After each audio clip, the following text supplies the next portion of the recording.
welcome to Chinese Folk Tales. I'm Bob Jones, and I've got another amazing story to tell you. I hope you enjoy it. When you look about you and see the amazing landscapes of China, it's easy to imagine the great forces that must have shaped them over millions of years. Yes, we know about the movements of the earth, the volcanoes, the winds and the rain, and how they gradually shape the beautiful natural world around us.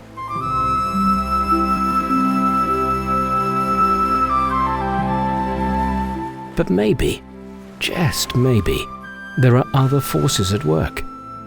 Let me take you to the island of Taiwan. Slap bang in the middle, you'll find what people call the Sun Moon Lake.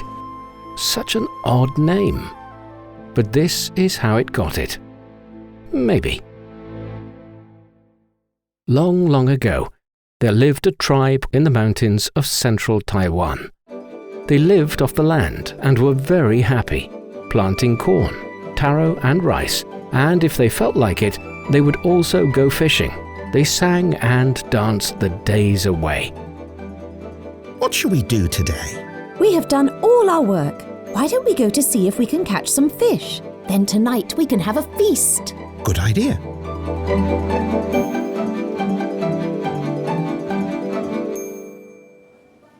One morning, just like every other morning of the year, the people were going about their business, planting and picking and buying and selling in the marketplace, when suddenly they heard a big sound.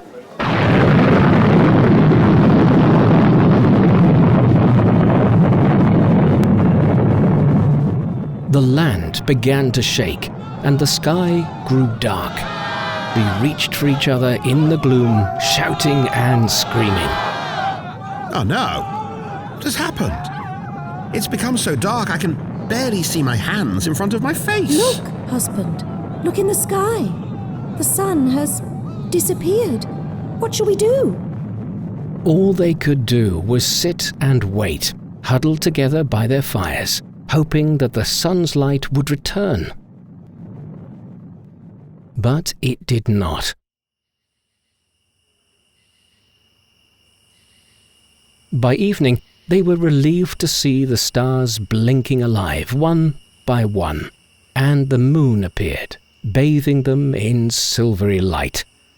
See, there, and there, so many stars, and the moon, so big and round and beautiful and full. At least we haven't lost the moon. Quickly, let us get into the fields and finish our work by moonlight or we'll starve. Then, suddenly, another loud bang, and they were plunged once again into darkness. I cannot believe my eyes. Now the moon has gone too. The people lit torches and wandered the mountains, but everywhere was the same. Day after day they waited, but neither the sun nor the moon came back.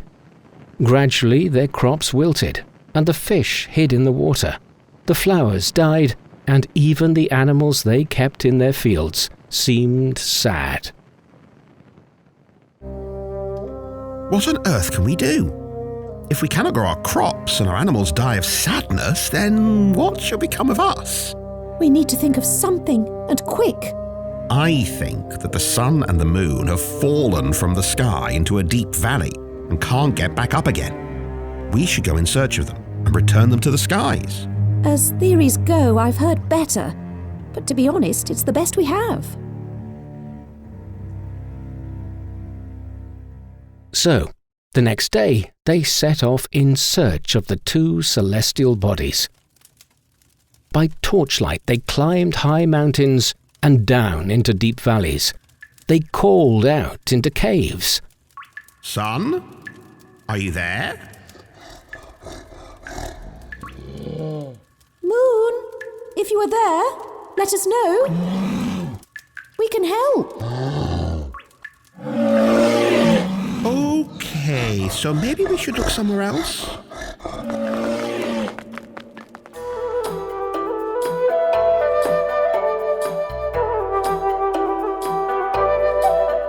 Eventually they climbed to the highest mountain on the island and sat holding each other in the cold.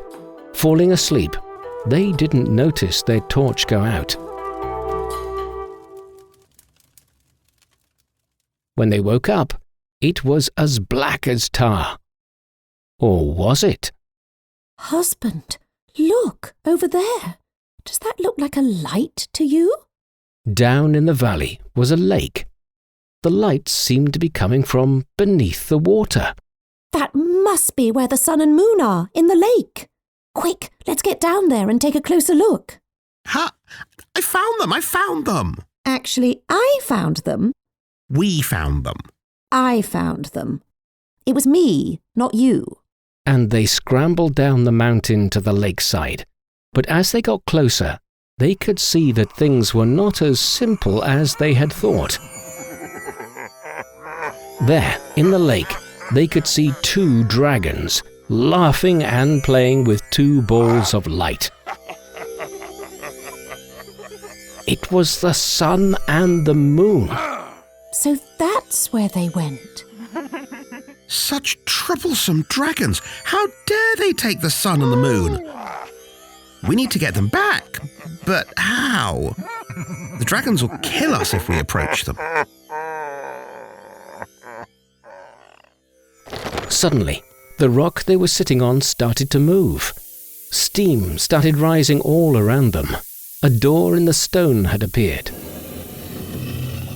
Cautiously, they passed through the door and down a long passageway until they found themselves in a warm and comfortable cave with a large fireplace and a big cooking pot bubbling away. Suddenly, an old woman appeared, carrying vegetables to put into the pot.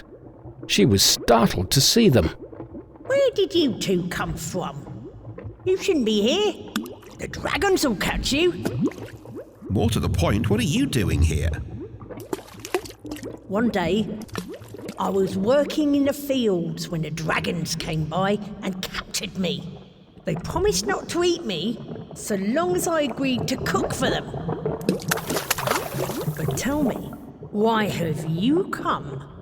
The dragons have stolen the sun and the moon, and if we don't get it back, we'll all die of hunger. Tricky. They are nasty animals. It'll be hard to defeat them, but there is a way. Under the mountain, there is a pair of golden scissors and a golden axe. The dragons are afraid of them. If I was not so old, I would have gone to get them. Here, I have a map. I'll distract them while you get the scissors and the axe. When you have them, use them to slay the dragons.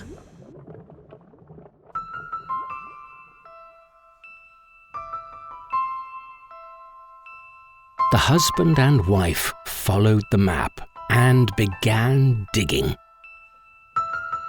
Day and night they dug, until finally they found them.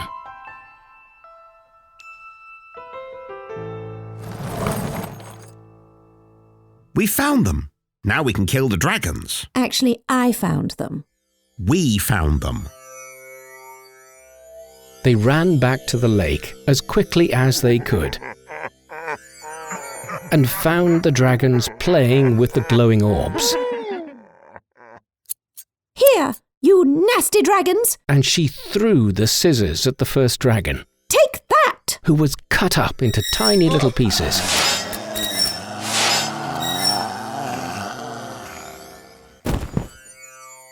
Her husband hurled the axe at the second dragon and sliced his head clean off.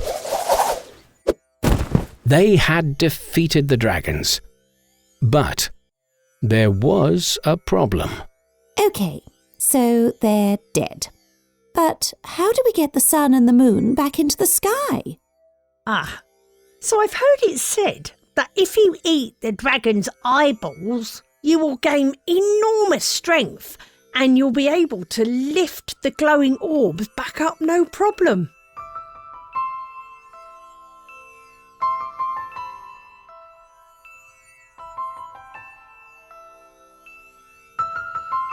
The The husband and wife did as the old lady suggested, dived into the lake to retrieve the dragon's eyeballs from where they lay, and ate them, even though the dragon's eyes tasted like rotten eggs.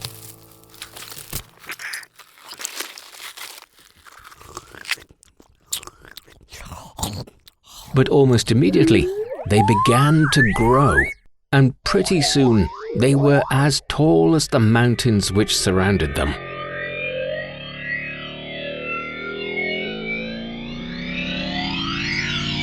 They picked up the sun and the moon and placed them in the sky. But they kept falling down. Use the palm trees to hold them up. Which they did. And this time, they stayed in place.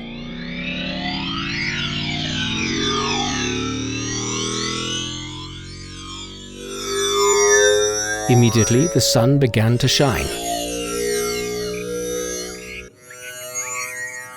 The birds began to sing. And the rain began to fall. The fish swam happily. And the flowers bloomed again. Later that night, the full moon bathed the landscape in a tranquil and peaceful light. And what happened to the brave man and woman? They decided to stand guard over the lake just in case the dragons should come back to life, which they never did.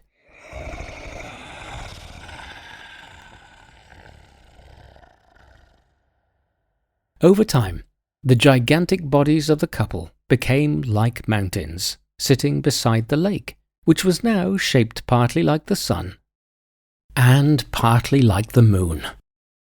The Sun-Moon Lake. To this day, the people of the area sing about the brave couple and cheer every time they see the sun and the moon in the sky.